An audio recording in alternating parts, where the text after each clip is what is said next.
Square.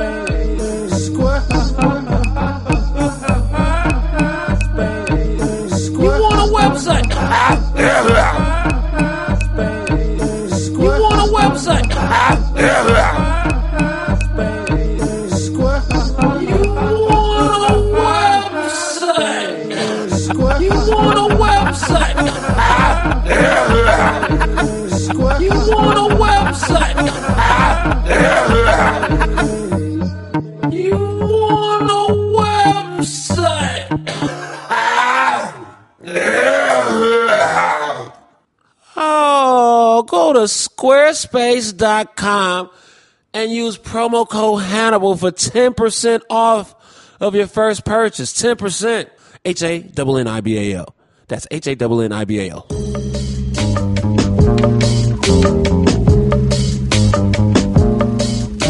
Hey, da-da-ba-da-da-da. I gotta stop this weird scatting. I don't know what I'm trying to do with this.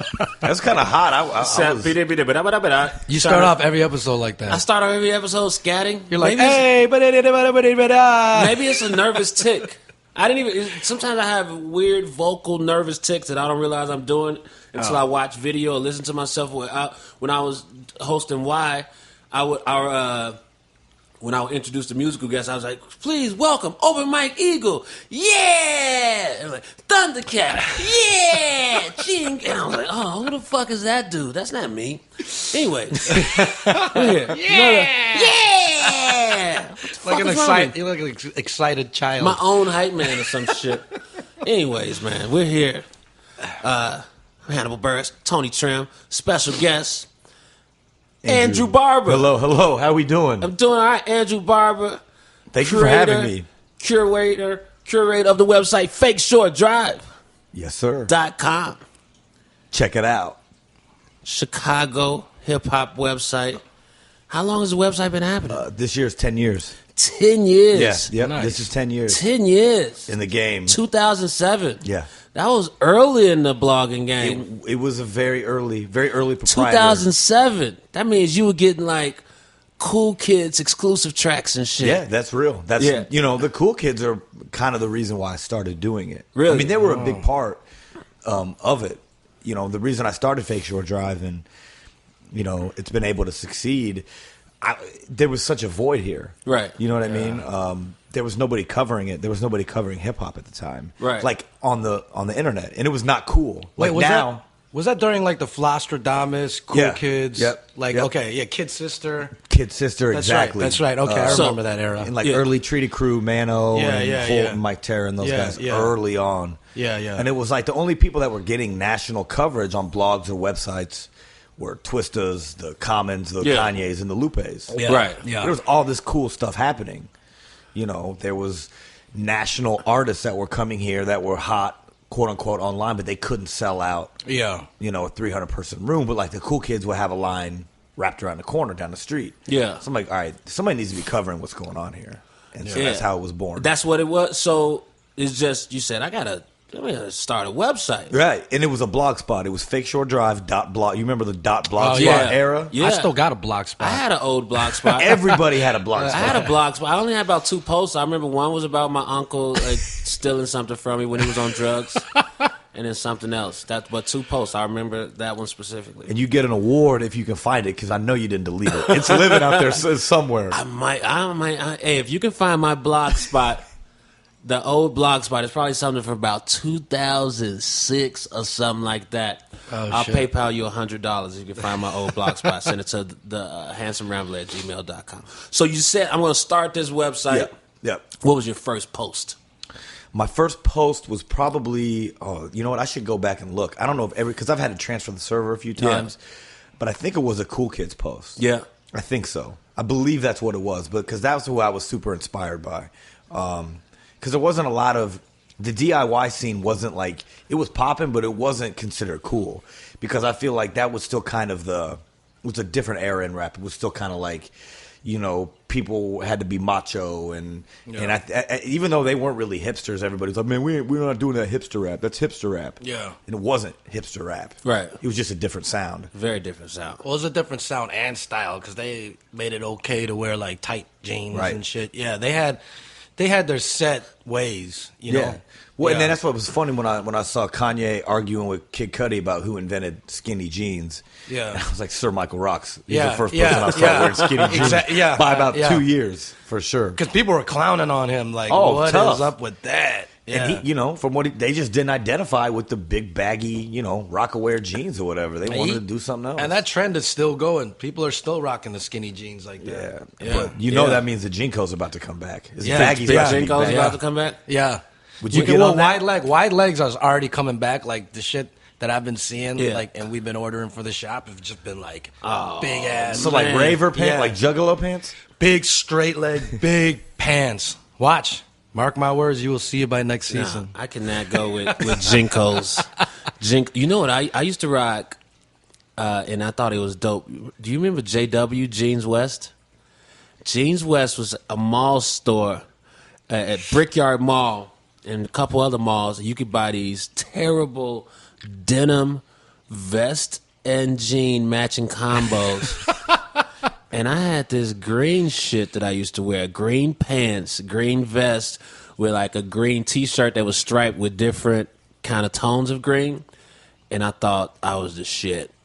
Or Bishop Don Magic Wand. It was a terrible outfit. Was it that color green? It was that type of green. It was just a terrible... green, and I'm glad that smartphones went around then. Wait, green? Yeah. You said green denim? Green denim jeans with a vest and a T-shirt under it. That was my go-to outfit. That was my fit while that was picture day fit? That was I'm about to kill him today. Yeah, yesterday. Matching green top, green bottom. Yeah, that's basically like Canadian tuxedo. Yeah, but the 90s, green. Man. The 90s. I bet it was clean though. It was the 90s. I bet it was clean for the 90s. It's the 90s. But so what were you doing? You're not from Chicago. Not originally. Yeah, not originally. Where'd you move from? Indiana. Indiana. Yeah. Bloomington, Indiana. That's where I went to school. You went to school? I went to school at Indiana. So you familiar with Indiana State Road 37? I am. That fucking speed trap. You get in some trouble on 37? I got at least 2 tickets when I was in college. Listen, I just wish, just have a credit card machine with you. It's the worst. That's just a speed trap. Let's just swipe it up. I'm not coming back to your garbage town to go to court. Let's just handle it here. What year did you graduate from? 04. 04. That's the year. Myself. That's the year I was supposed to graduate. Okay. So we're all around the same age. You graduated there. That's when I left college. Yeah, that's when you stopped going, huh? That's when I because you went to Southern Illinois. We went to Southern Illinois University. Yeah. Okay. Yeah. And so, were you involved in hip hop there, or producing shows, or doing radio or anything? Not really. It was just a hobby. It's always been like my lifelong passion. Forever. I mean, I started listening to hip hop when I was probably 7 years old, like early. Yeah. DJ Jazzy Jeff and the Fresh Prince. He's the DJ. I'm the rapper. Was my first tape that I ever had. Right. And I knew I wanted to work in it, but it wasn't before the internet. It was not an easy business to get into unless you were like in New York, like because the industry wasn't even really in LA at the time. Right. Like Interscope was out there. Yeah. But like almost all the labels were in New York. Yeah. And unless you knew somebody, like I used to have to like fax my resume over to the labels. Yeah. Because there was you couldn't just email people. You couldn't hit anybody on Twitter. What? In like the early 2000s or whatever. No, not at all. So you would fax from your own fax machine, or would you go? I would go to like Kinko. The currency. Yeah. I would go to like the Student Union fax machine at Indiana University, and like I would just get a stack of like resumes. And fax it to every single label. Jive, Def Jam, Bad Boy, No Limit. Not No Limit. But I would have gone to No Limit. You just didn't. They didn't. Their fax machine number wasn't accessible back then. And I think No Limit had kind of secretive. They had kind of stopped popping around that time. Yeah. But No Limit. Wait, what year are you talking about? I mean, this is like 2001, 2002. Yeah, they were at their tail end at least. Yeah. It was cold. I used to love No Limit's promotional strategy. You buy one album and they promoting 30 other albums in the sleeve. And they had that thick plastic. Yeah. Instead of the jewel case plastic. Yeah. Oh man, I bought a Silk the Shocker album. Who didn't? That was great marketing. Yeah. I paid money, and that like $16 for a Silk the Shocker CD. Think about that. Yeah. Think about that. And now, like, the dude was selling like 2 million copies, and now he's just a butt of all jokes. Yeah. Nobody takes it seriously. Like, you can't just pull out a Silk the Shocker CD and be like, yo, this shit. Like, try to put a young kid onto it now. Like, I promise this was good. They'll laugh at you. They don't understand. Wait, is he in jail? No, that's C Murder. C Murder's in jail for murder, right? Yeah, unfortunately. You can't rely on him for facts. Who's the fact checker here? Mine might be off, but I'll be on point. He's not going. He didn't know Nate Dogg was dead. What? Tony didn't know Nate Dogg was dead. Tony. Me and when was this? Like a week ago? Me and Al Jackson. It was a couple months ago. A few months ago. Months. When we started talking about Nate Dogg, and then Nate Dogg's been passed for about 6 years. Yeah, I know. I didn't know, man. Oh man, he didn't know Nate Dogg was dead. He was just out and about in life, hearing fucking, oh no, and like, oh, can't wait till he fucking plays the Vic. I was so. When's Nate Dogg When's come Nate back? Dogg coming to the shot? I was so distraught because they're like, yeah, so. Too bad he's dead. And I was like, at Snoop Dogg shows, well, I wonder why Nate Dogg didn't pop out for that. Where did you think he was? If you move in celebrity circles, you probably would have seen Nate Dogg around somewhere. I mean, some people go on hiatus. Maybe he was on a sabbatical. I don't know. I was just like, he's not around. Well, I wish I could have seen my face when he told me that. Because I felt what my face did. But I felt what my face did. And it was not forced. It was very natural. And you had to think he was just kidding, right? I don't know. Well, we had like a Chipotle or something? Yeah. We were at Chipotle. It's hilarious. I remember where I was. Like a movie scene. Like this shit was 9/11. I was like, it was a Chipotle on the road. and Regulate came on the speakers at the Chipotle. And something triggered the conversation. When's Nate Dogg coming back, man? He's poised for it coming. No, I didn't. It didn't happen like that. He says, Nate Dogg, and yeah, it's too bad he's dead. Rest in peace, or something like that. And I was like, wait. I was like, Nate Dogg's dead? And then the storm of clowning came after that. Yeah, then you can't live that down. Now it's living forever. On then this. We roasted him for a strong 2 hours probably, and then gave it a break and then kept going. I was legit distraught. I was like, shit. Hey man, Nate Dogg, he's an unsung hero. Yeah. No pun intended. Yeah, right. Yeah. All right. So you had that first post about the cool kids. Right. And then they linked to it on their MySpace page, and here we are. Here we are 10 years later. I'm in the living room with you guys. I mean, that's how it goes. That's how you get successful. But it was a weird time because blogs were such a foreign concept, especially in Chicago. Yeah. Like, that was not considered a cool thing at all. Like, right. I would go out and I would see somebody from Crucial Conflict or whatever, and I'd be like, "Yo, hey, I'm starting this music blog. It's called Fake Shore Drive, and I want to put up your music." And they're like, "What do you mean?" I'm like, "Well, send it to me, and I put it up for free." They're like, "Why would we give you music?" They just didn't get. They thought I was insane. They thought I was trying to rip them off. Right. And I was like, "No, this is the future," and it took some people to kind of get it. To believe in it. Were you? I'm just picturing these conversations. So you like, this is the future. Yeah. And they're like, what? And they're trying to sell me a CD. They're still trying to sell me a CD out of the trunk.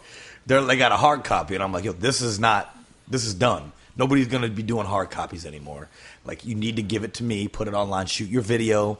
That's when people were still trying to get their videos on MTV. For a premiere, and it's like, no, there's this thing called YouTube, and that's crazy to think that YouTube had only been around for 2 years. Yeah, YouTube started 05, yeah. That's nuts. That's weird to think about. YouTube had only been around for 2 years when I started the blog. Right. That's weird to think about. YouTube's only been around for 11 years in general, because it feels like we've had it our whole lives at this point. What do we do without YouTube? I don't know, man. It's kind of weird, right? Yeah. So, You know, I was just kind of going that, but the first person to like embrace me and get it, funnily enough, was Bump J. Yeah? Yeah. Who's now in prison. He's supposed to get out this month for robbing a bank. Oh, he was wow. like the most street Wait, he's rapper. no, I'm just, Yeah. I don't know if Bump J ever hit your radar like Bump that, J. but What was the hit he had with Move Kanye? Around. Move Around. Yeah. Move Around was that shit. You might want to start putting that in your DJ sets. Yeah? Just, All right. throw back. Yeah. All right. All right.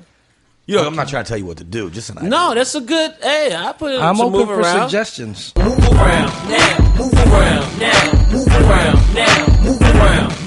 I ain't going back to doing a book a day. I'm at this rap full time, my future's looking great.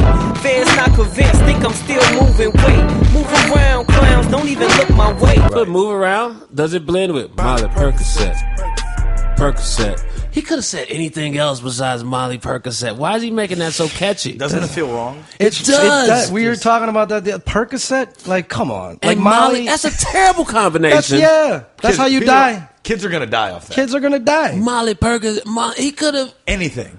Yeah. But Percocet is literally one step away from heroin. Right. Or it's almost the same makeup, but That's it's like the opioid of opioids. But this is what people do. They get hooked on Percocet, and then they don't get their prescriptions anymore, or their prescriptions get cut off, and then they end up going to the streets and getting on that heroin, and it's over.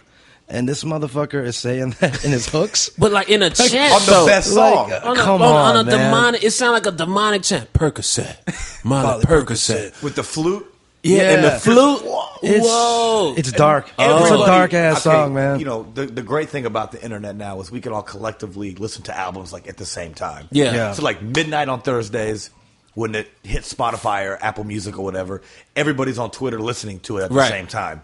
And it was like all at the same time, that song. Everybody was talking about Mask Off. Like, this is the hit. This is the hit. Yeah. So I'm like, oh, I gotta go listen to it. Yeah. And then I play the hook and I'm just like, oh my God, I can't It's so even dark. feel right. Yeah. So dark. It's so catchy though. Yeah. good. I'm so good that I'm so glad that I don't want any Percocet or Molly.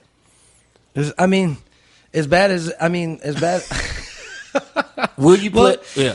Well, Molly is fine. It's a Molly, people if you- talk about yeah. Molly. All the rappers are always talking about Molly, but Just like, don't overdo Molly. yeah, but like, or drink Pro tip. water. Yeah. drink plenty of water. and just try not to drink. And if you're gonna have Molly, Stay hydrated. Get, if you're gonna have some Molly, chug some Pepto with it because things can get dicey.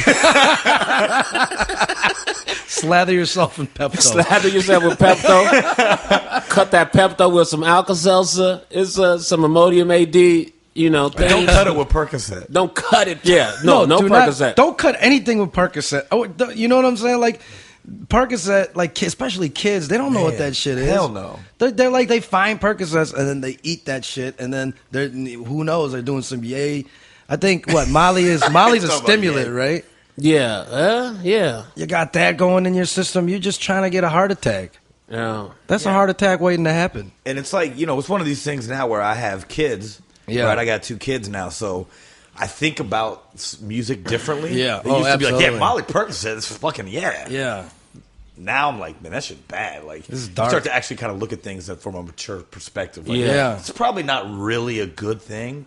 Or like lean. Like lean is in the same family, but I don't know how. I've never tried it, but I'm thinking it's probably in the same because it's a downer too. And it's, Yeah, I've never had it either. There was a long time when I wanted to try. I was like, man, I got to try this. I've always wanted to try it. Could never find it though. Yeah, no lean for me, man. You know why? Why is that? Can't trust nothing. You got to put 2 cups in. You got to put 2 cups in. Got to have the double cup. Why the fuck do I need a second cup? It's too dangerous. Wait, Yo, a double I cup. heard that the reason that, have you heard why they use Because a of double cup? condensation or something? Or That and in case you pass out and like you got a blunt in your hand or like a cigarette in your hand, it won't burn through the 2 cups. Oh. Sort of it's a double layer of protection. Oh, so just in case you fall asleep on the thing, So when you're not off, so if you're not off. All right. I think it's more for the condensation, though. That seems like a weird after effect. I think it was like Zero That's or like somebody said that's that. like a byproduct. Like, and then also, wait, I fell asleep and it was all good. Yeah. wait, condensation, like because they don't want it to slip out your hand, Gotta basically. keep it cold. Yeah. Oh, You want to keep the ice cold. I guess you want to keep it. It tastes better when it's ice cold. oh, And that's why you see it in the styrofoam. oh. That's what double cup meant. Yeah. I thought double cup meant like he was like double fisting. I didn't know. I was at a... That's some party boy shit. You know what I mean? Yeah. I was at a rap show and some cat was pouring lean out into audience members in the front rows' mouths. And I was like, yes. Like it was yeah, you told me about that. Like it was Fireball? Just like, yeah. And I was like, what the fuck is going on right now? I'm okay if you drinking lean. Wait, who is it? I don't want to say names. I don't want to say. I talked about it online right when it happened, but I don't really. I mean, just because it's old now, he might. He might not be doing that in his act anymore. Wait, is this the he same might guy? Have moved might on have from kids that. and feel conflicted. He might, have moved on from that. But it was crazy to see. Wait, is this the same guy that sprinkled Molly on the fruit plate? No, this is not. What? Hold on, what? We just heard about an artist in a studio session. Oh, what? Artist that remain unnamed. Somebody was collaborating with it, and this person got mad because it was a bunch of people in the studio, and this artist sprinkled Molly on all the fruit plate that was in the studio, and then people were eating fruit, and then they were all fucked up later. And shit. That's wild. That's fucked up, man. That's so fucked up. I went to a party in college once, and these wild East Coast girls would do Xanax Punch. Oh, see, that's not right. And I didn't even know, and it was like, yo, what the... It was the girls doing it? Okay. The girls were doing it. Okay. Here's the questions I ask. Because for some reason, I'm not just instinctually against that. Just how many Xanax, how much punch? What's the what's the ratio? What's the concentration level? It's just like Everclear. You know what I mean? You put Everclear is horrible by itself, but if you put Everclear in like a big ass tub of shit, all of a sudden Everclear ain't so strong. But I'm saying, just give me a heads Xanax, up. but Xanax, you got to let people know. Xanax, it's well known. Xanax and alcohol, even a small amount of Xanax and alcohol leads to blackouts. Oh, you know what I'm saying? That's blackout. Like so blackout. you drank Xanax Punch without knowing it? I didn't know. How many? I BO'd quick, blacked out. Yeah. Oh shit! Yeah, how many cups? I mean, I thought it was just jungle juice. You know what I mean? Yeah, I thought so it was you were- just Harry Buffalo, whatever. Like, yo, this Xanax in there. Yeah. And it was, I don't really remember. Yeah. I survived though. Your pockets were still intact? Yeah. That's Right. good. That's good. So, Anyway, Bump J, we're back to... See, we got way off topic. that's what happens. Xanax Punch. We get that's what the vibe of the whatever. podcast. We go all over. Yeah. We go on tangents. We keep it structured. We come ramble. right back. Yeah. Right. So Bump J... Yeah, he like sent me an email. I think he was like vanity Googling himself. Yeah. And he saw that I was writing about him. And then they sent me an email. They found my email. Because it wasn't like easy, this is pre-Twitter. This is pre... Facebook. Facebook wasn't huge yet. Only college kids could use it. And so it's just MySpace and... So they hit me up and they just started sending me exclusives. They're like, we get what you're doing. We rock with you. It's a Chicago thing. They just started sending me music. And then through them, I met... No ID and Twista and Legendary Trackster and Mickey Halstead and people like that. And, then I got in good with the cool kids and, I just kept building it brick by brick. Yeah. And then, as the blogs now have kind of, I won't say blogs are completely phased out, but they're not as relevant as they once were. Yeah. It's social media. Right. And streaming sites have made, because it was like the Wild Wild West. Like the blog game was a one-up on the man, right? The music industry, the evil titan of the music industry. Like this is the people taking the power back. Yeah. We're gonna post these artists that don't need record labels, and we're gonna have the music first. Or just putting your music out for free is a big fuck you. Yeah. Right. And then the label were like, nah. It might have taken them like close to 20 years, but they finally figured it out. Right. Yeah, There's money back in the business again. The MP3s almost sunk them, but now streaming is like, there's money back in the And it's business. also crazy how like vinyl is like the physical go-to. Like vinyl has like completely come back. Like from what I hear, like vinyl sales versus CD sales are like a vast like increase in margin or difference. Yeah. You could buy vinyl albums at Whole Foods now. Yeah. Urban Outfitters and stuff. wow. So like it's, you know what I mean? It's a different. But I'm like, I don't even want that. Give me streaming all day now. Yeah. It makes it easy. Right? I mean, think about that. You have this computer in your pocket where you have access to every song but streaming, like ever now. streaming sucks for the fucking artist though, man. Well, yes and no. Yeah. I think it needs to be figured out because I think it's only like 5% people are using streaming right now. Yeah. Once that market grows and more people come on board, I mean, do you guys use it at all? I do. I don't use it. Do you at pay all. for the premium at all, like Apple Music? I got Apple Music. I got Tidal, and I got the Pandora without commercials. So you pay for all of those, right? Yeah. And see, that's good. You're supporting it, like so. It's just and I hard. still buy some albums, too. Yeah, go ahead. So it's now you have to retrain people to do this now because like people are like it's $10 a month for an Apple Music sponsor. It's like $10 a month. Like why would I ever spend? I'm like let me tell you about a time when you had to work a full day at a job to go buy a physical CD from a store with 4 corners in it, and that you had to listen to until you could afford to buy another one. Right. That's where we were. Yeah.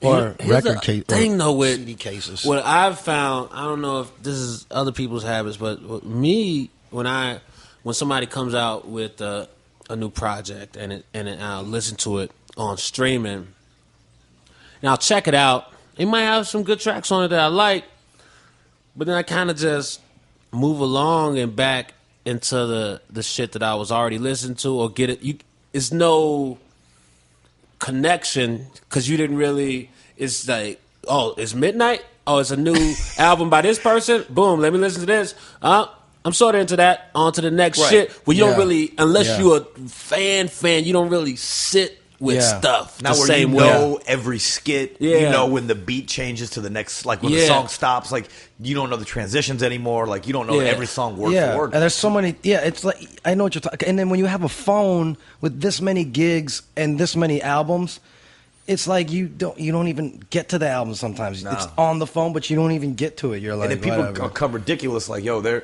I remember when '98 when DMX dropped 2 albums in a year. Right, a year.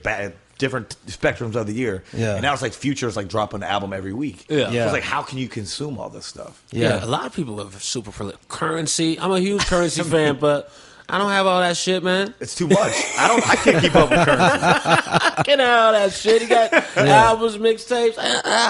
It's too much. It's too much music. Too much music. Too much TV. It's a lot of stuff. Content. It's too much content, man. Lots of content. Everybody's trying to make some stuff. Yeah, because it's it's easy now. There's no point of there's no barriers anymore. What you got to do is you got to drop exclusive stuff on vinyl only with like books and funky stuff like kits. You know what I'm saying? That'd be a good marketing technique. And like no MP3, no streaming, just vinyl only. So the kid figures out how to rip it and it's online. Oh yeah, 2 hours later they get it for free. I'm already shaking with anxiety from when we go down to South by Southwest and people try to give me their CDs. It's like, my God. It's like, hey, bro, I don't have a car here. And I'm not putting this in. This is not going to make it to my Xbox. Yeah. Do you have a link or something? I don't want to. What am I going to do with this? Giving me this burden of this physical CD. Thumb drive. Give me a thumb drive. Don't even give me that. Just email me. Email me a link. Yeah. I'd like to see some hard data on how many mixtapes hotel maids throw away. Yeah. Oh shit. Every morning. Yeah. I mean, or when they leave. I mean, I've never brought one home with me. Yeah. And I've never listened to one. Yeah. That they give you on 6th Street. Yeah. It's crazy. Yo, I have a buddy, an old friend. I talked about this before. An old friend that just hits me up out of nowhere. Yo, man, I'm trying to get into the rap game. Can you help me out? I'm rapping and stuff. Can you help me? And I'm like, okay, you got a SoundCloud, you got an Instagram, you got a Twitter. He's like, is there a link? You got any links for me? No, just help me out. I was like, what the fuck are you talking about? Help me with my music. Where's the music? I was like, where the fuck is the music? Then he got upset. He got upset on text. You got too big for the people on your block. I'm like, what the fuck are you talking about? And he actually, I bring it up because I was leaving the barbershop in my parents' neighborhood today, and I walk up the barbershop. He pull up on me. And I was like, where's the fucking music? Don't ever fucking talk to me like that again. You ask me about help with me. Where's the fucking music? He's like, I got the music. I was like, yeah, whatever, motherfucker. And he just pulled off. And I was just in the street screaming at his car, where's the music? And he's like yelling out the window, "You're Hollywood, you've changed." Nah, he kind of knew. It's just like when a motherfucker talk crazy on the phone or in text. And then He knew he was wrong. And then they see you, and he like, hey, HB. I'm like, nah, fuck you, bro. Yeah. Don't ever talk to me. Don't HB me. Yeah. So do you have, I imagine now with how the site has grown, you just probably feel the pressure, or people try to make you feel the pressure of their dreams? Yeah, absolutely. I mean, I get guilt trips, threats, all kinds of weird messages in my. I mean, What? Like because you won't put them on or something? Yeah, because we've had some success with some big artists that have kind of come through the site and started off at like Chance. Yeah. Probably being the biggest, and then Chief Keef and King Louie, Little Durk, G Herbo, Saba, Mick, and No Name. Like we were posting them from the beginning before they got national attention. Yeah, and so I think people automatically think that they can just, a post will change their life. Right, but it's not. Like you have to have a full plan. Yeah, you got to be ready. So they come to you acting like this one song is gonna. Yeah, it's like, change everything. Can you make me rich? Yeah. Like, what? Yeah, I'm trying to make myself. Like, what do you mean? Can I make you rich? Yeah. So you've gotten threats, like. Yeah. I'll come shoot. One time, this is funny. You being from the West Side, you'll appreciate this. Yeah. I did a top 50 Chicago rap songs list for Complex like 8 years ago or something like that. I think I remember that list. And Triple Darkness stepped to me at a Twisted video shoot because I didn't put their song on there. They were upset with me. Yeah. And I had to apologize. Damn. But I redid the list and I got it on there when we revisited it. Yeah. And we put it on there. Do you feel like it was an omission? It was a mess up. It was a mess up. But if you've ever written anything, which I don't know if you guys have or not, but I'm sure you've done guest posts on things like that, right? You get edited. Yeah. Right? So you have an editor, you can come with your picks, but they can say, "No, I don't want that." Yeah. Slice. Yeah. We want 5 more Kanye songs. Yeah. And sometimes that's crazy to think about too, because you're dealing with Chicago rappers, so you're dealing with some thugs and some gang bangers. Yeah. So like you could really just give a bad review and they'll end your life over it. Yes, I don't give bad reviews. It's a dangerous city. Come on, I try to. No, but seriously, I just try to keep it positive. Yeah. And if I don't like something, I will give honest feedback. But people don't want honest feedback. They want you to say this shit is dope and and make them rich. Right, make me rich. Yeah, if you say honest feedback. Yeah. So you kind of have to sugarcoat it with a little Molly on the, put a little Molly on that. Listen, man, those ad libs, passionate. It's just bad. Passionate with the ad libs. And it's like, the people are 35 and it's like, yo. The rest of it, garbage. You might want to just try to figure something else out because it's not that easy, once you get over 30 years old to get in out. New. No, if you're in your 30s, you gotta be amazing. Amazing. You gotta be undeniable. Like Jay Electronica, Rick Ross, 2 Chainz type of bang. I mean, you gotta be. But even 2 Chainz was even already in the game. He just had a rebranding. Right. Yeah, Titty Boy. You need something like that. Yeah. And it's like, because as you get older, your network, dries up. When you're 18, 19, you got a vast group of friends that are still engaged, that are still going out, partying, hanging out, and they spread music. Yeah. Because word of mouth is still the, radio, they say, statistics show, that's still the biggest form of music discovery. Right. I don't know if I don't know if that data is correct, but that's the Nielsen report. Yeah. And then the second biggest one is word of mouth, still, which I agree with. Yeah. Basically a hype. Right? And so, you're doing a lot more talking about music via word of mouth when you're 21 as opposed to 30. Yeah, yeah. So. And, you still got that mind state, like, where you're like, I got some shit that I need to put other motherfuckers onto. Like, I got that, like, secret knowledge. I'm going to be the one that breaks it to my friends. Mm-hmm. I take pride in that just because I'm a DJ. Yeah. So it's like. It still lives in you. Yeah, so, like, when people come up to me, like, what is that? Like, a part of me, like, feels like great. Like, feels good. I'm doing my job. Yeah. But I think everybody, but everybody's got that inside of them. I feel like it's not just me. I just have it more on a magnified level. Same. But everybody has that feeling like, I just put this motherfucker onto some dope shit. Same. Yeah. Well, which artists have just really impressed you when they approached you and you saw their plan and how their operation was and how they just had things laid out where you're like, oh shit, y'all got this together? Who really?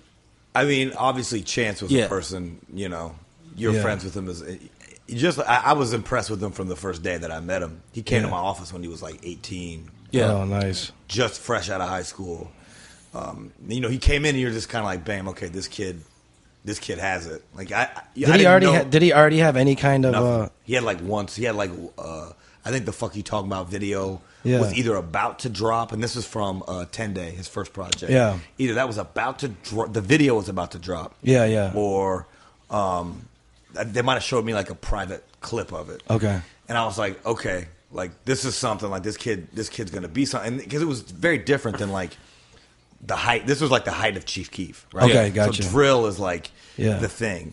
So this was like it was like the yin and the yang of it. And I'm like, okay, we get it that everybody likes drill right now, and that's when I was like the most popular person. Like every single record label was calling me. Oh, you must every A&R.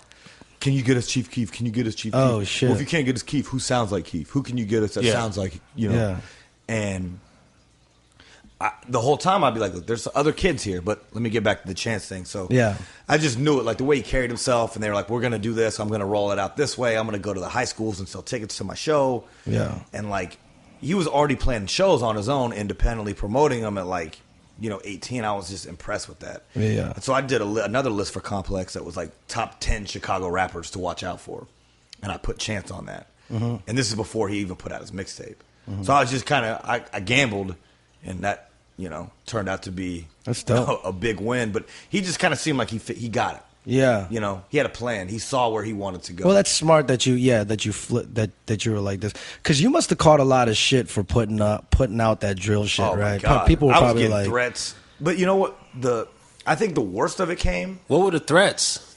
Just like what? Because here's where remember Pitchfork caught a lot of shit. I didn't do any goofy shit like that. I didn't take anybody to a gun range. Yeah. But like, you have to, like, my job is to let people know what's hot here, right? Yeah. And these kids were putting out videos and getting 1 million views. Yeah. And they weren't even known outside of their neighborhood. Like, they weren't maybe known outside of Inglewood or wherever they, you know. Yeah. Like, they were doing high school parties, but their music was like affecting people. Yeah. Like, and so you have to cover it.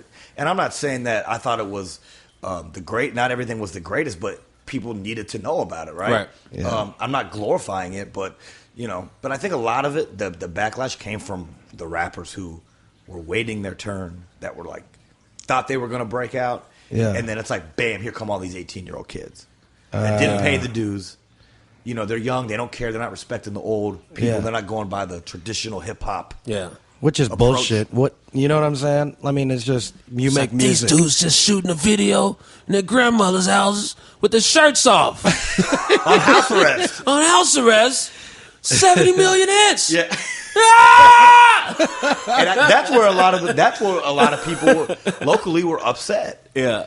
Because it was like these kids came out of nowhere and they're all getting record deals. It's like in 6 months, like 12 people had major label deals. Yeah. And then like in the 5 years previously, like the only person that got a deal was like Jeremiah, and he's not even a rapper. Yeah. Yeah. So like it was an interesting time. Yeah. And that's when like you had guys like Chance and Rocky Fresh and Vic Mensa who had a different sound. Wait, what happened to Rocky Fresh? He's still around. Okay, good. He's on MMG as still. long as he's not dead.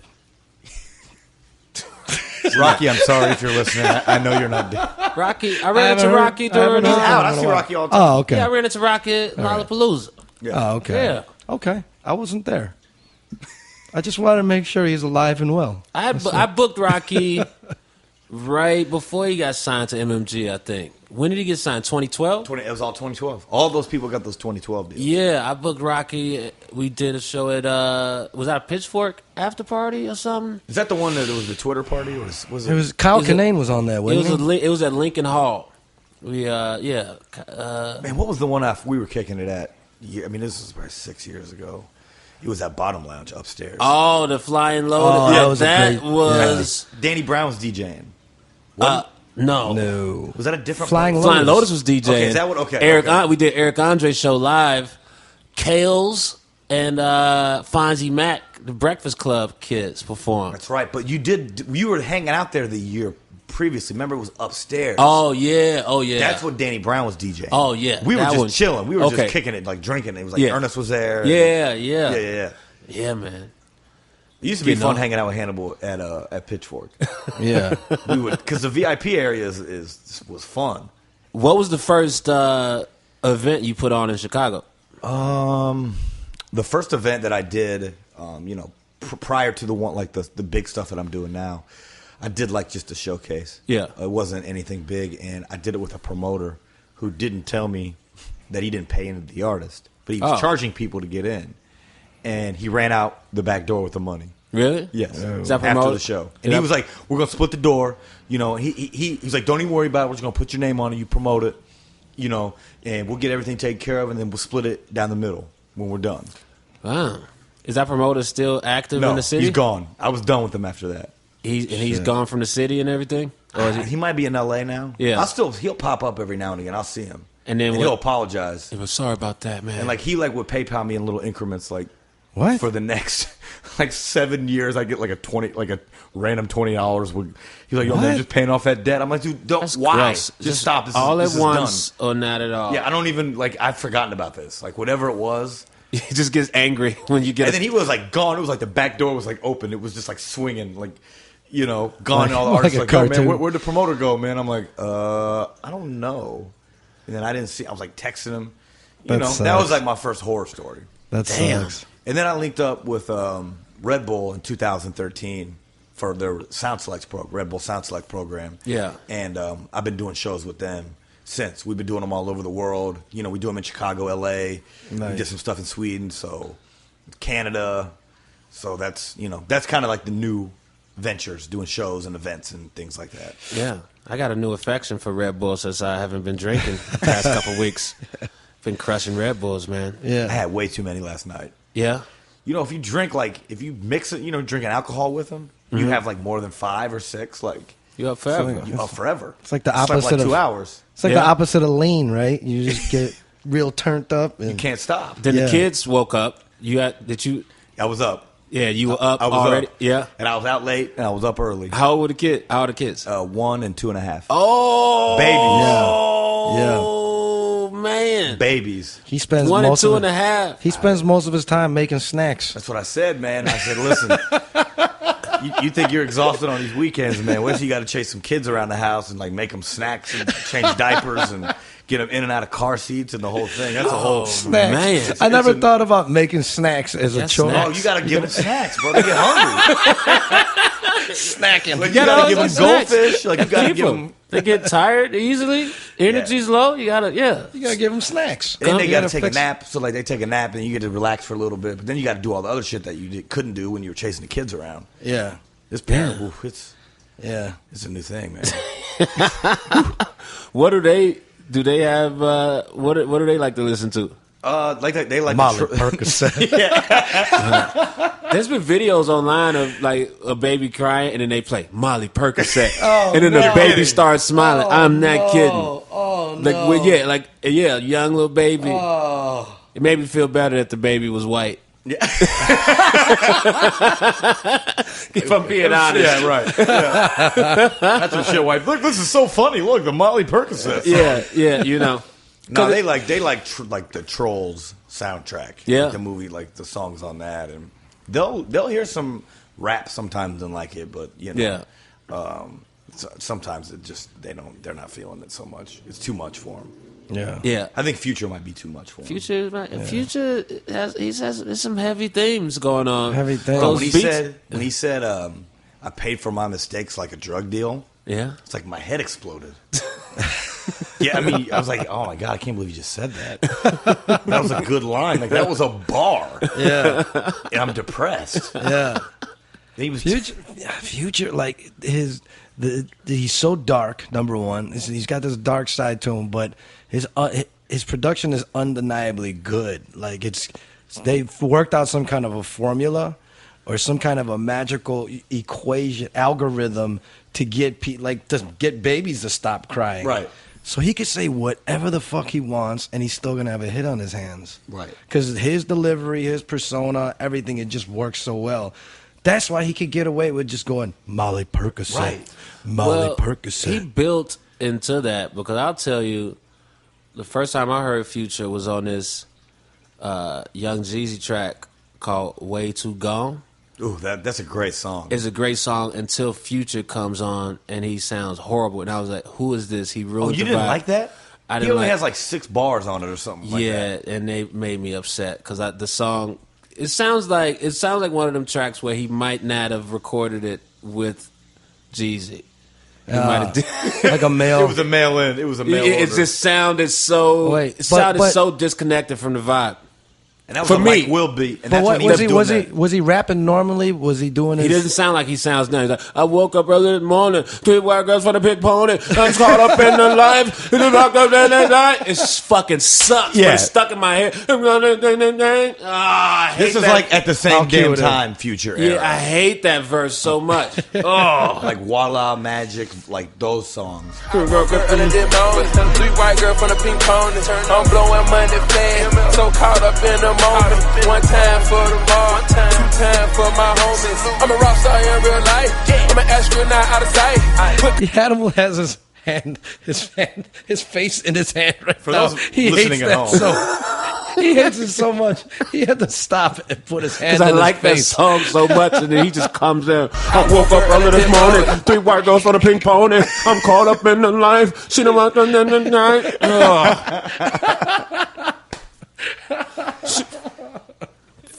It's amazing. It's amazing. Man, I wish we Now, had you video. know the verse, I wish we though. had video. Like, for Because that. I love that song. Because that was like one Yeah. of Mike Will's beats, and that's when he started using the filter effect on Yeah. his tracks. Yeah. And so, yeah, that was Future's very different from that. Yeah. Now, Definitely. have you met him before? Have you guys No. met him? No. I've seen him live. I haven't met him. I had this weird. It was in Houston 2 years ago. Drake's people reached out to me to do this event for Houston Appreciation Week where they were doing a tribute to Bun B. And I know Bun a little bit, and they wanted me to do a speech. You're like, what? I'm like, all right, it's cool, man. Like, but Bun is, I don't know him that well. I've met him, several times in a few different cities. Always been nice, but I don't Real know nice if guy. I don't know if I'm qualified for this, but whatever. It was me. I think the mayor of Houston spoke. Jay Prince. What? Yeah. You were with Jay Prince? Oh my God! I that's wasn't amazing. I was around. But you I saw wasn't him. like talking with Jay Prince, but he was one of the other speakers. So what? But to is he be- a fan? Yeah, Bun? Bun's definitely a fan. Bun's yeah. a fan. Yeah. And I guess Drake knew that, and maybe Drake was, and he asked me they brought me down to speak at this thing. And That's so dope. That's it was pretty cool. dope. I did a quick speech, a couple jokes, and spoke my piece about Bun B. And then afterwards, later that night was the Future concert.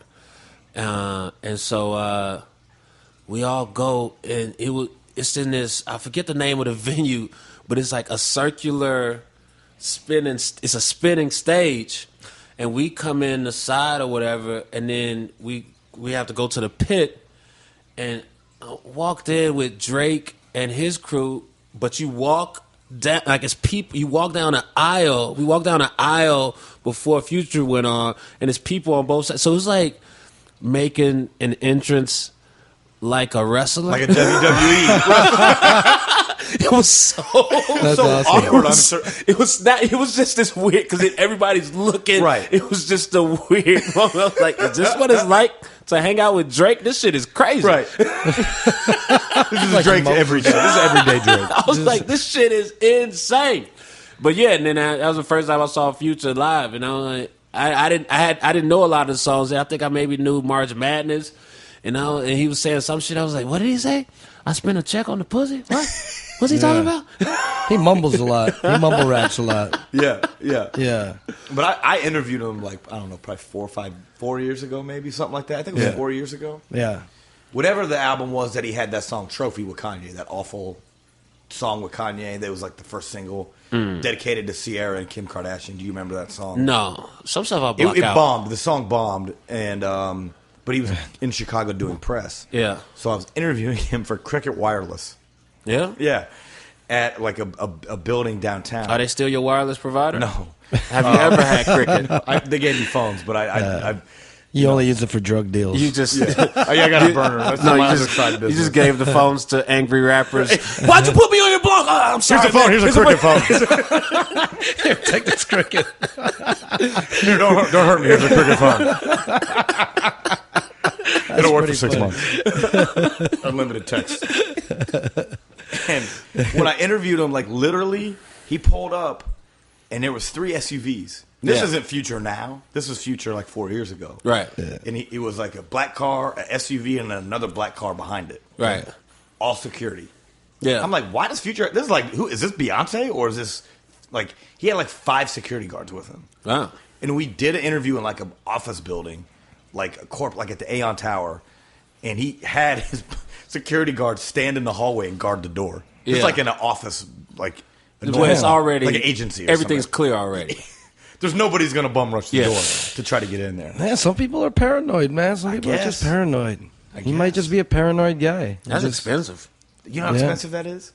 I don't know. I haven't looked into security rates lately. Hannibal, have you? I have actually. No, just for not because general I'm out and about, but I was looking into it for South by Southwest because that's all young people, and South by South for Yeah, to get from one place to another is annoying. it's been it could get for the past since maybe 2012, 2013. South by 2013 Southwest was the one where we did the show with Chance. You were there. Yeah. I did Master P. Like, you came early in the day. Yeah. You were at the show. Right. That was like probably started getting kind of crazy for you. That Yeah. probably started getting a little weird around. Yeah, time. that year, and then South by Southwest can get a bit. It because everybody's fucking young. You know what I mean? Yeah. It's like I talked to a buddy of mine, Jermaine Fowler.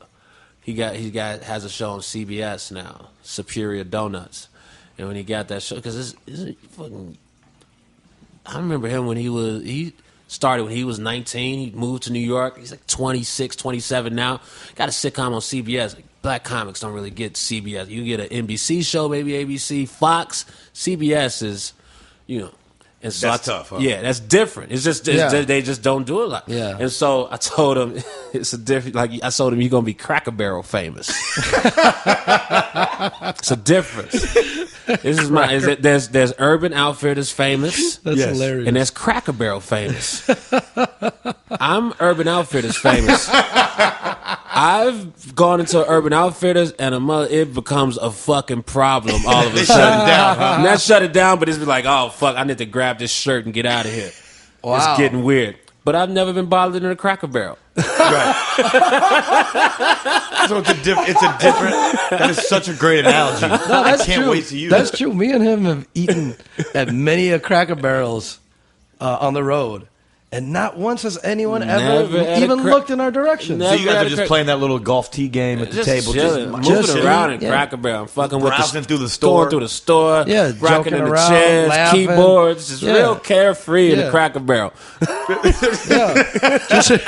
just frolicking in the Cracker Barrel. All that So, stuff. does that happen a lot now? Like, is it hard for you to go to like a lot of places? It's not hard, but it could just get weird. Just people act weird.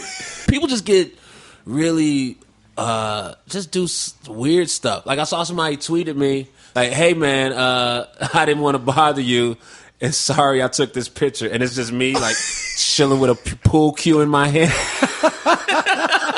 Do you catch people doing weird stuff like that? Like I catch them recording all the you, time. like, Yeah, Yeah, look I over mean, I at don't somebody. catch everybody, but I'll see like people think like people The will hold sly record, like yeah. even during a show, people will hold their phone like just openly. It's not like covered, but they hold it like this, like in the middle of their chest, as if that makes it invisible or some shit. Like, can't see it. does that activate the cloak feature on your shit? What the fuck is wrong with you? What's wrong with you?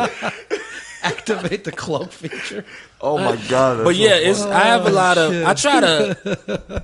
I do my best to man. I mean, I definitely, because sometimes people are just weird and force it. I do my best to just try to. But at home in Chicago, is it worse here, or is it It like? depends on the spot.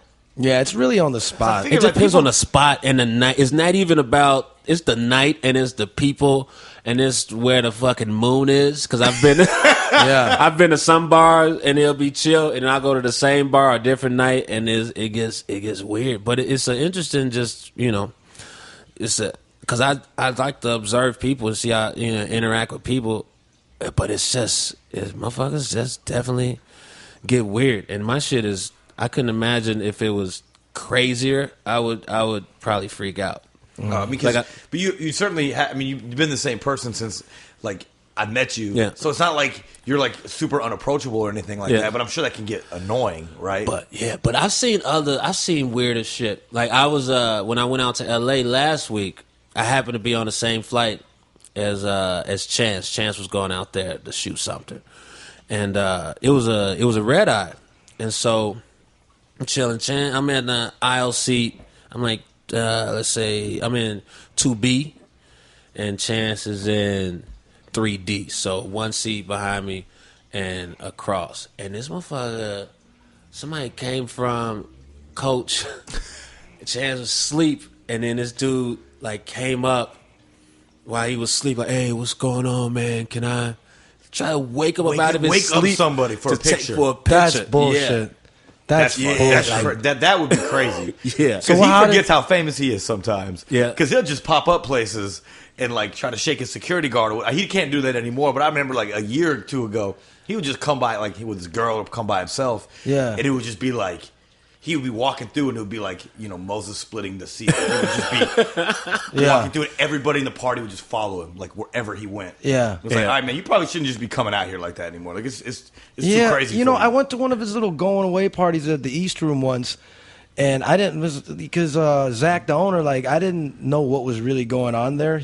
I found us out later, but we like went through the side, like this backdoor side thing, and then all of a sudden we're on this like stage area, and all these people are just like standing around the stage, like fiendishly standing. I'm like, what the fuck? I'm like, there's no DJ up here. What the fuck is going on? I didn't know. And there's like 4 security guards.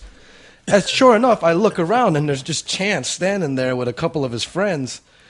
And I was like, I forgot the detail. There's these 2 cute girls, because I walked through the door right away. These two cute ass girls just start hollering at me like, "Hey, what's your name? What's going on?" They thought you were famous. Yeah, off top. yeah. Like, Well, they thought you were they were just trying to get the Chance. Oh, okay. So they were just like, "What's your name? What's going on with you? My name's." I'm like, "Damn, I got it today." I'm like, you were feeling yourself a little bit. Like, facial hair on point today. I was like, yeah. I was like, is it the shirt, the jacket, the goddamn Maven jacket. Yeah, exactly.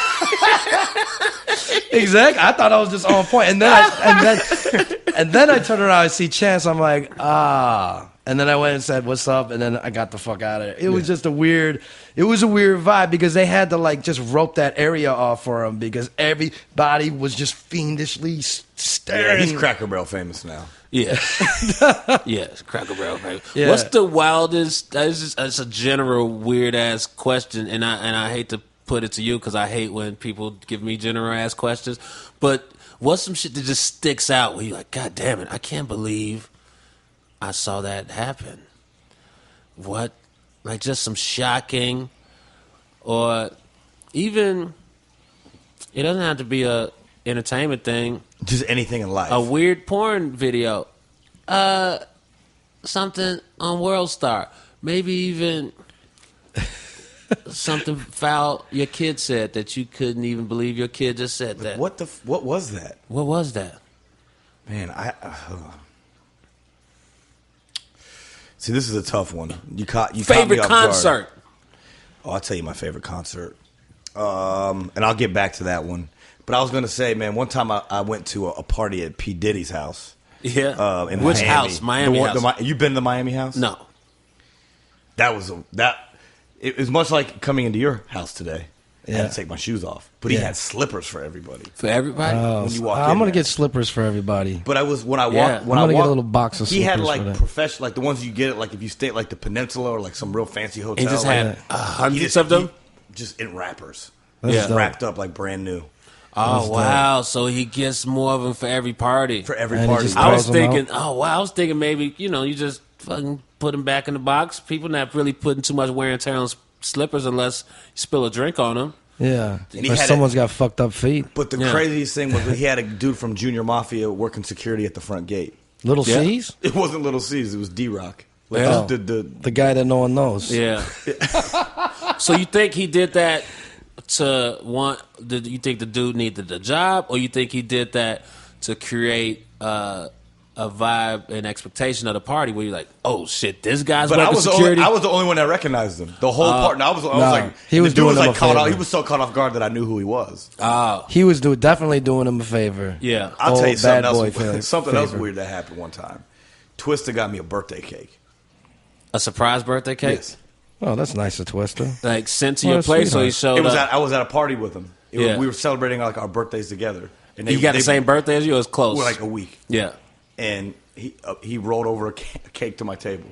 Nice. That was kind of strange. That's like DJ one of the strangest things that... Did the DJ switch the song up as the cake approached? I can't remember. I was so shocked. Yeah. This is early. Shocked. Shore Drive. I'm just silk the That's shocker. what we're calling it these days. I was so shocked. I don't remember the music. I don't remember the music. I'm just trying to think of weird rap stories. Shocked. Man, I was so shocked last night. I was so shocked last night, man. Shocked. I was so shocked.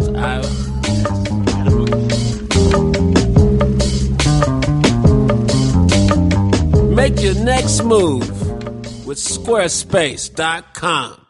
Get 10% off when using promo code Hannibal. That's promo code Hannibal. Squarespace.com. Get your website tight, get your money right, change your life, and then you'll dance better. What? Sure. Squarespace.com. Promo code Hannibal. 10% off.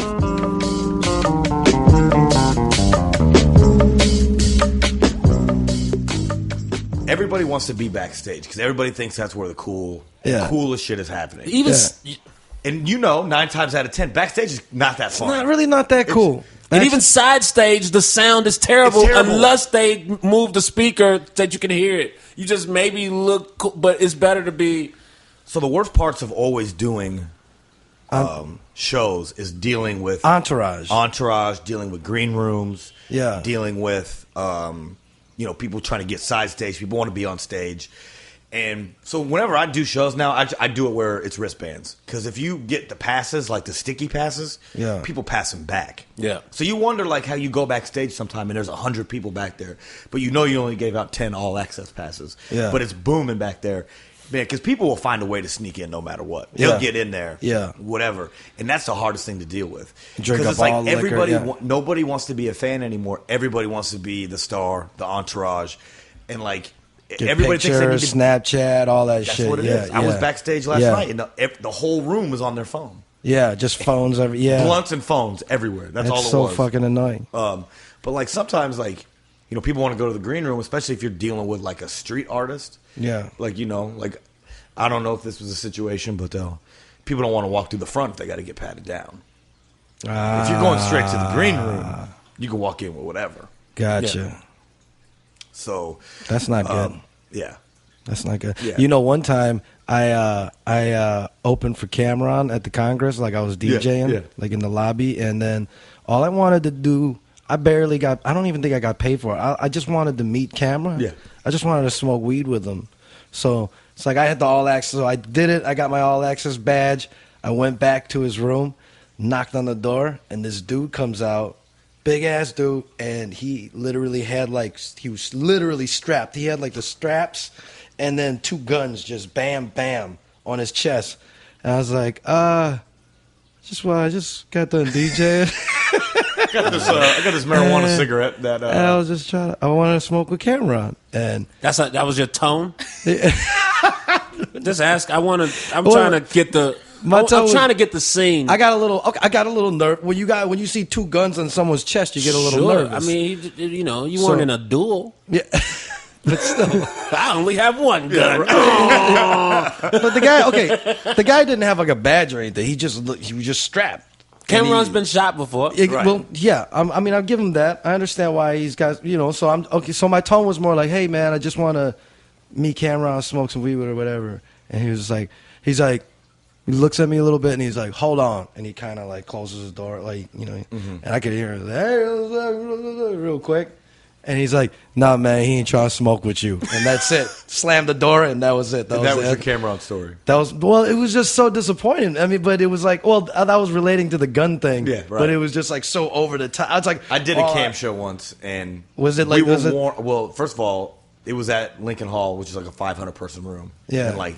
2,000 people showed up. Yeah. So everybody was trying to get in this because it was like a $3 show or whatever. Yeah. And Cam missed 2 flights.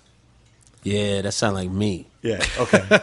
Are you moving on like camera on time? Like you just miss flights? Like, but I make my shows, but I miss my flights. yeah, he missed 2 flights. Yeah. And then eventually got there. And I think he came straight from O'Hare straight to the venue, and everybody was like warning us, like, okay, when Cam shows up, he's going to be probably have 30 to 100 people with him. He's going to have 30 to 100. That's an incredible range.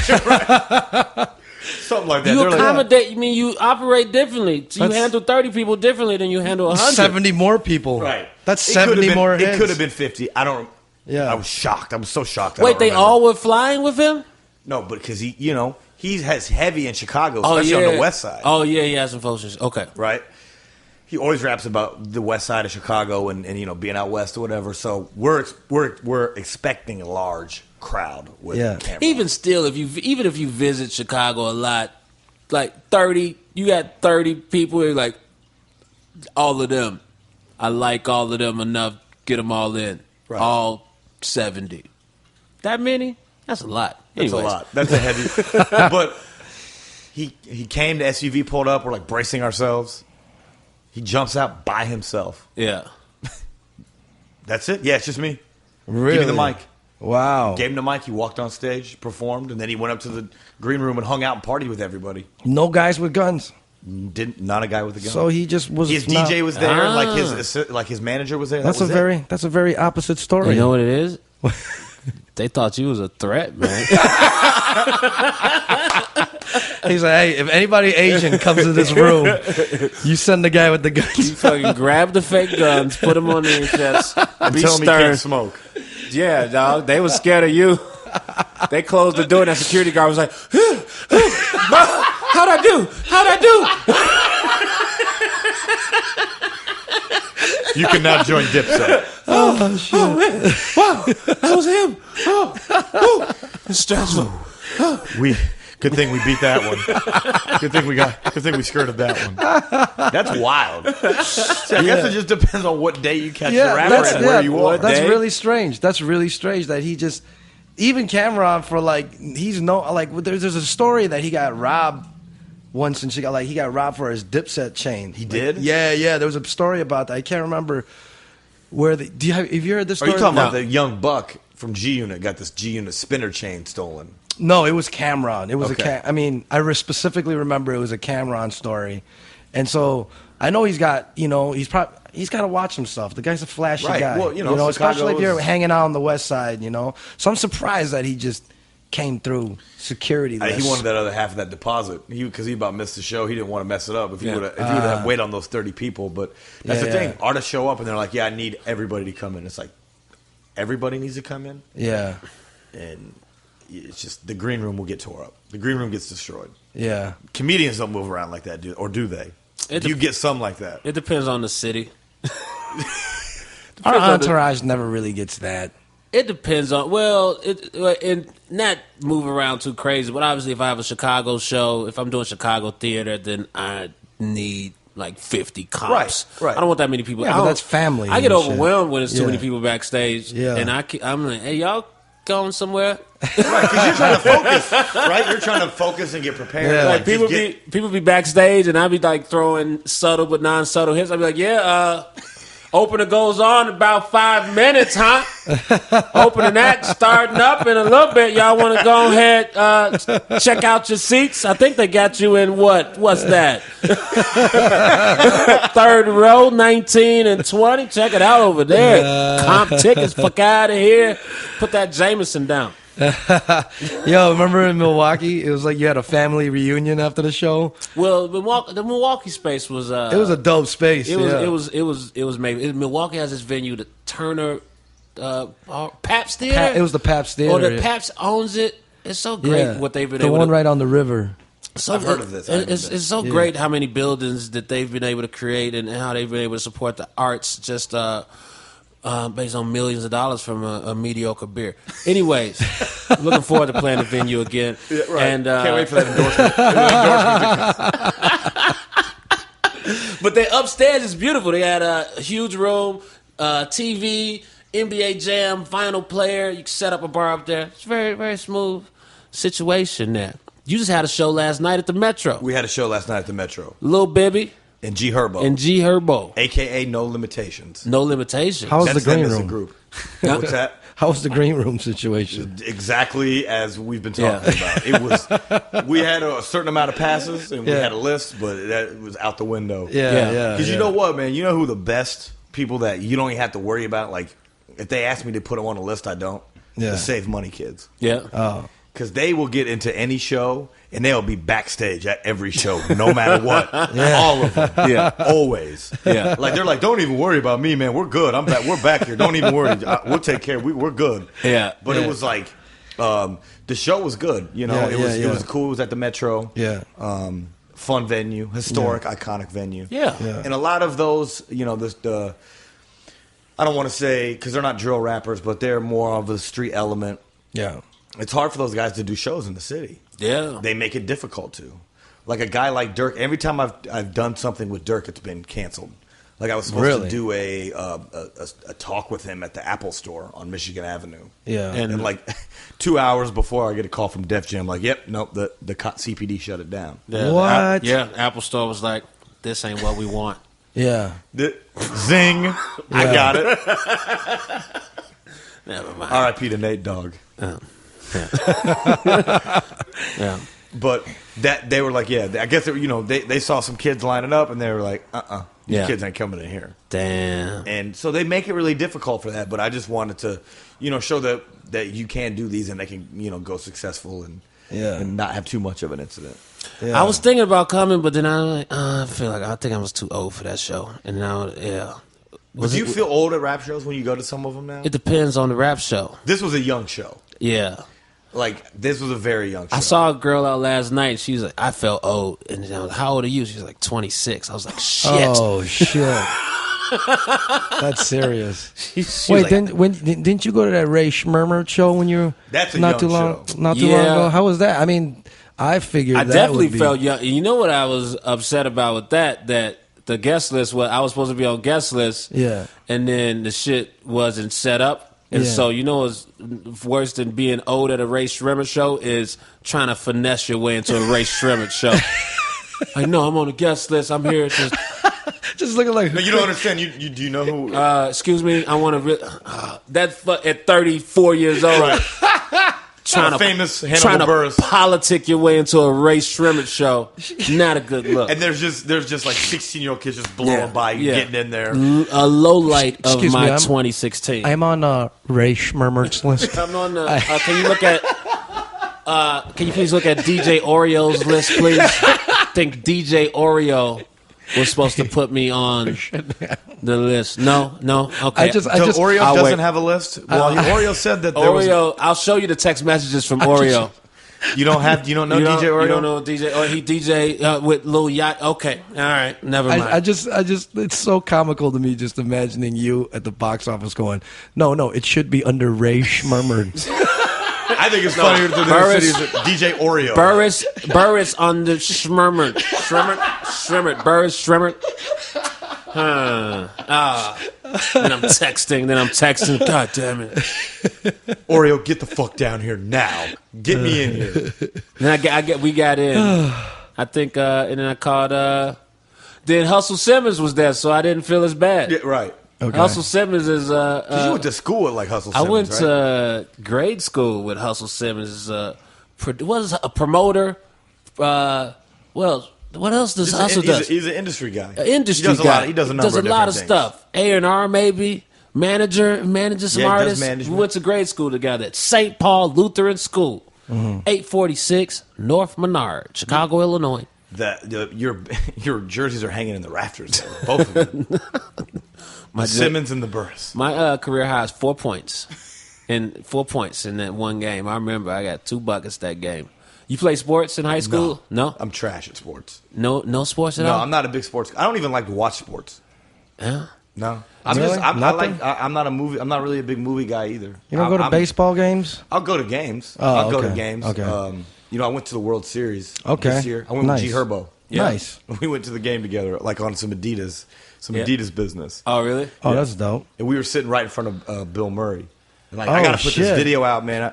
Shit! At the World Series? Yeah. Oh shit! And Bill Those Murray- are good seats. Bill Murray grabbed my phone out of my hand and like threw it on the ground. Because you were Oh. tweeting too much? No, he was. Well, I'm sure he was mad because Herb was on FaceTime the whole time. Like Soulja Boy, like he was on TV. We were like right on TV. And so like all these famous people were like calling Herb while we were in the seats. Yeah. It's like Soulja Boy's calling him, like Little Bibby's calling him, Yachty. Everybody's like FaceTiming him. Like he's like, look, I'm on TV. Like we see you on TV. Yeah. And then just like, then Bill Murray was trying to get the crowd hype, and like I was doing a snap. And I caught him doing it, and he saw me filming him. He just grabbed my phone. He's like, we're not here to film people. We're here to watch baseball. And he threw it on the ground. Shit. It was recording. I have it on. I have the video. You have Yeah. the video of him saying that? I have the video of him grabbing my phone and throwing it on the shit. Exclusive. You had the case on your phone? So your phone was unscathed? He didn't break. It didn't break. Oh, man. But I'm like, man, should I? This would go viral. Like this would be on everything. But I'm like, I'm not gonna do that. Damn. He was mad, but then he passed out like literally 5 minutes later. He passed out? He passed out. He was snoozing. He had glasses on so people couldn't tell. But he was sitting. He was asleep. You should have wrote a note and put it in his pocket and said, You don't. I could have took everything, but I didn't. Yeah. And then don't fall asleep during the World Series. Yeah, you're mad at me for doing a Snapchat Yeah, or whatever. you You fell fell asleep. asleep. You're snoozing. Yeah, no. Yeah, no. I think that's worse, falling asleep during the World Series than Snapchatting during it. And Yeah. then Herbo kept like when Soulja Boy's on the phone, he's like, "Yo, man, the guy from Flubber sitting right behind me." I'm like, I don't think he was in Flubber. I'm pretty sure he Flubber. Who was in Flubber? Was that Rick Moranis? It might have been Robin Williams. Who was in Flubber? What is Flubber? I mean, I'm aware of it, but It I'm was not that really... movie about the scientist. He made some kind like of a like gel. It was gel, like and it became a personality, and it was able to like it turned into a I character. sort of remember that. Yeah. I think It's a very obscure like '90s movie. I Yeah, don't know why yeah. Herbo knew what that was. That's what he watches in the studio to Right. get hype. dude from Flubber. He I was watched, like, "Yo, man, it's dude from." It's like they were like, "It's Bill Murphy from yeah, Flubber." he watched Flubber, and then he had Flubber on his studio. Like, I'm ready. It's drama time. It's time. You know what it is. I'm from the side. Just Just watching Flubber with my. watching Flubber. You know what it is. Or- I fuck your bitch and I kill her kids.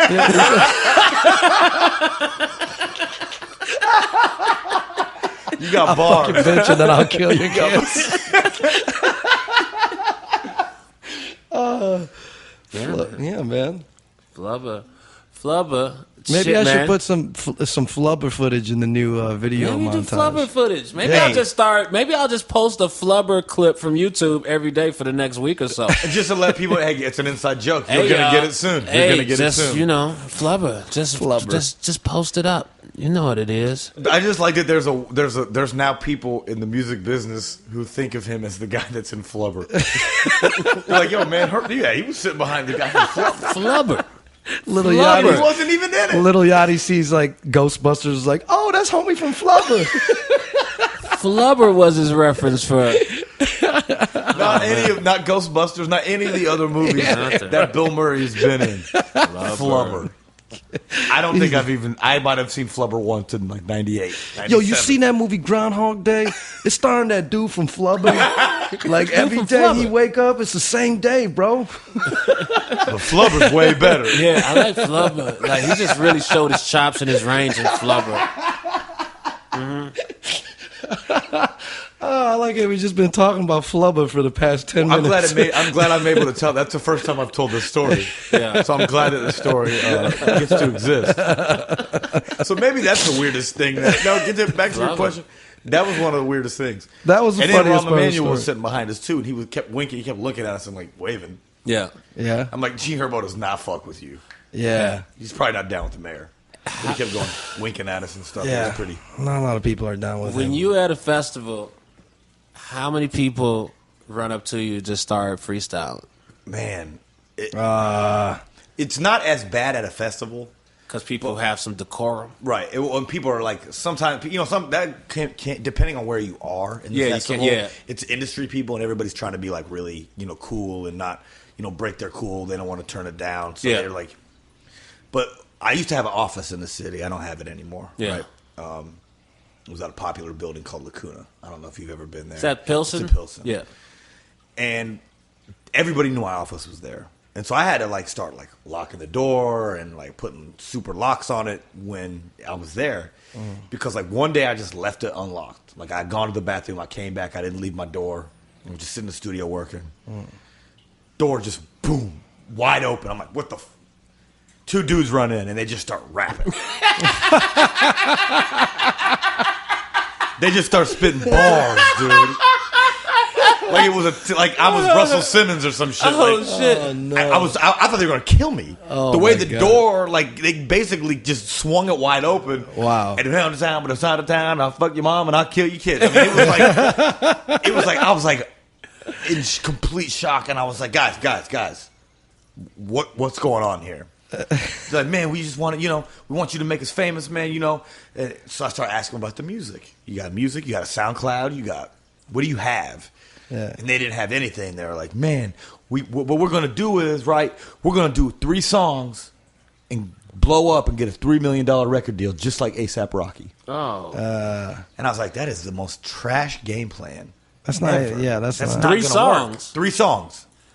I mean, it's...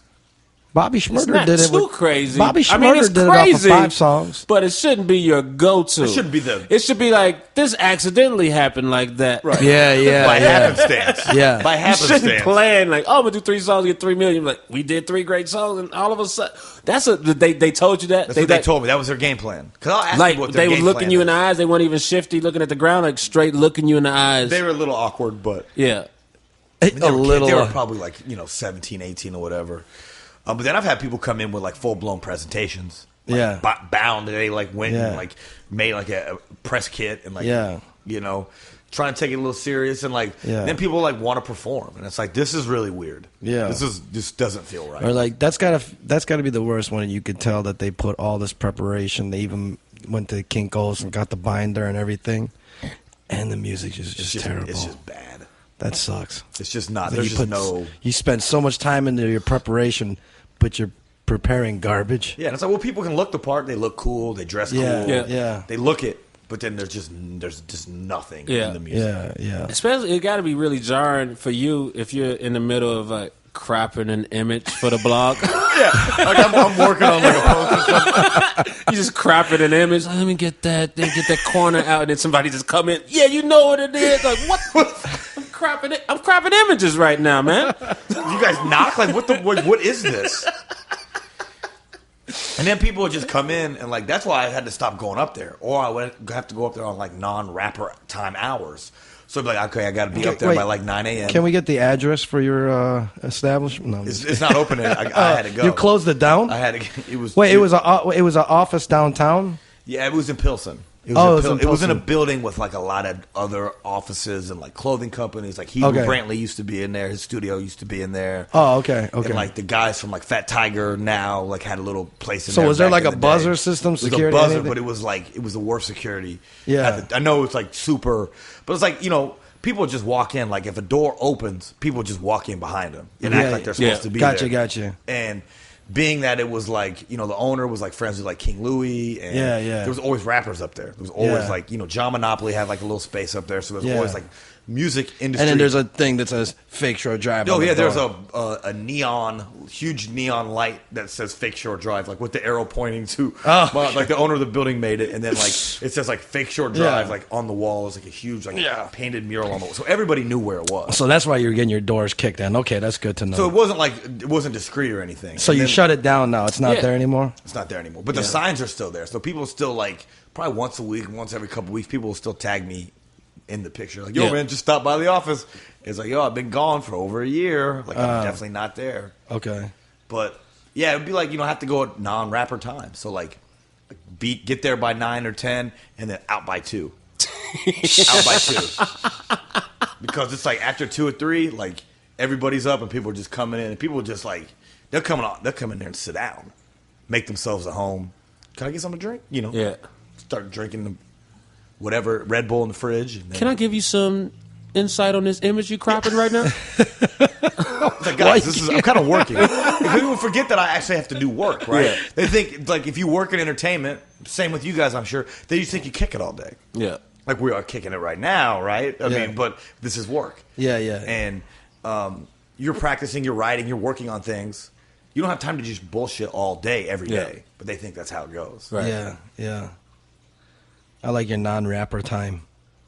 Hey, 9 a.m. live by and die by. 2 p.m. You do. The 5-hour work week. Well, you got to know they're not up at 9. They They're get up definitely around noon. That's that Xanax. Right. That's up around noon.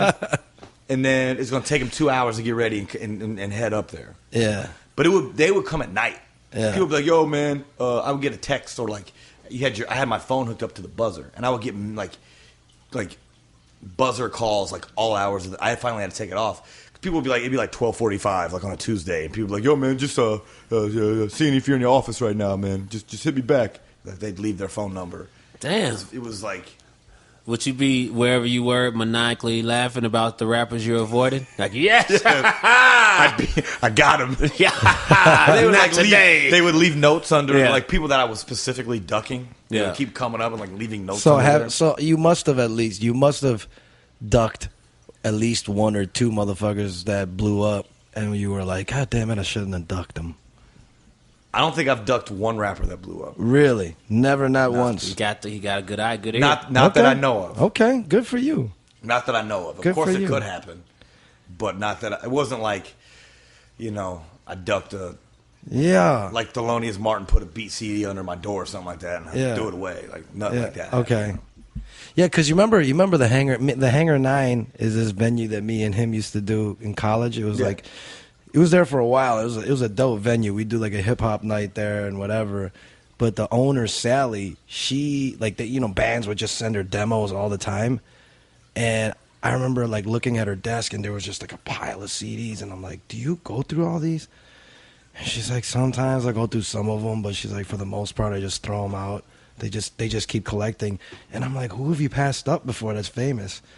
She's like, oh, let's see. There was the Smashing Pumpkins, Nirvana, Sonic Youth, like just naming these. So she has a laundry list of fuck ups. Yeah, she's passed on a lot of She bands, passed on like a a lot of lot heat, of wow. historical bands. Yeah, And maybe I did, I just don't know. Yeah. But I don't think yeah, that I have, because usually you'll hear about them. Yeah. Like somebody's that good, the cream tends to rise to the top. Yeah. And yeah. of course you have your people that fall through the cracks that don't make it, but Yeah. for the most part, if they're good, you're gonna find out about them. Yeah. yeah.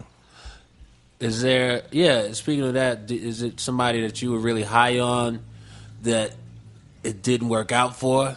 There's been a lot. Yeah. More of those than the ones that make it. Right. You know what I mean? What usually is the factor that makes them fail? Work ethic Okay, is a big thing, For because you I think a lot of aspiring people think rappers that out there. the hard part is getting the record deal, but like the hard part is like once you're on to make it through. Like just because you got a record deal doesn't mean you're there. So maintaining, Right? yeah, maintaining. You have to get the- yourself hot enough to be put out. Yeah. So it's like people get a record deal, get a little bit of money, they start feeling themselves, they feel like they don't have to work. Yeah. Right? So like they don't want to go reherse. Yeah. They don't want to work on their live stage show. So Yeah. their live stage show sucks. So they don't get booked anywhere. They get booked for maybe walkthroughs, club appearances, but they're not, the goal is that you want to start, doing arenas, doing festivals. But you got to take that serious. Unless you have like undeniable hits. Then you're going to get booked no matter how good your live set is or not. Yeah. But you deal with a lot of that homeboy management, right? Oh, Homeboy shit. management is very problematic because, people flake on stuff. They don't treat things seriously. They're not on time. They're not professional. And then just, it's easy to fall off when you start getting lazy, start getting complacent. It's so true, but like money does change you like that. I've seen it happen. Like it's just you're eating nice dinners now, and you get whatever you want. You could do whatever you want. It's like, why even work on these tunes? Why? Or maybe that just makes you feel uninspired. Or maybe that takes the inspiration away to be better. And it is a different time now where I think people want like, I think it's just the goal, maybe not even be able to make it. The goal is just to maybe to be famous, right? So then it becomes like, okay, I'm famous now. I got like 1 million Instagram followers. Like, I'm famous. Like, I don't need to, I can do other stuff. Yeah. Right? So maybe that's not as important then. But then you realize that people really just want the music and the other stuff, whatever. That's just like a classic young mind state, I feel like. And that has a lot to do with it being young and inexperienced and not looking at things like from a career perspective. Yeah. Gotta think long term, man. Bars, get your bars together. You gotta have your stickers. Listen to any artist listen to this. I'm gonna tell you how you make it. You get your goddamn stickers. Do stickers work like that? They used to. I don't think it's a... You got to have some crazy stickers now. Yo, there's a shop a block down my street that only makes custom buttons. So there's got to be some kind of a niche for that. There's big sticker outfits. Here's the thing. They got that button shop. Find out what else that person owns. Because they might own a bunch of other shit to make money, and then that button shop is their vanity project. Right. Okay. That's How true. do you keep a button shop open? God bless Or they just sell meth out the back. I don't know. Right. Or it's the front, or maybe they really struggling selling buttons, or it's doing all right. I don't know. I'm not trying to count anybody's money except for everybody's. Stupid. If you can make $1 million on selling buttons in a button shop, I'm in the wrong business. Yeah, man. I'm in the wrong game. All right, Andrew Barber, y'all. Check out fakeshortdrive.com. Yo, thanks a lot for coming through. Thank you guys for having me. It was a great time. Yeah, it was awesome. All right. Peace. Peace.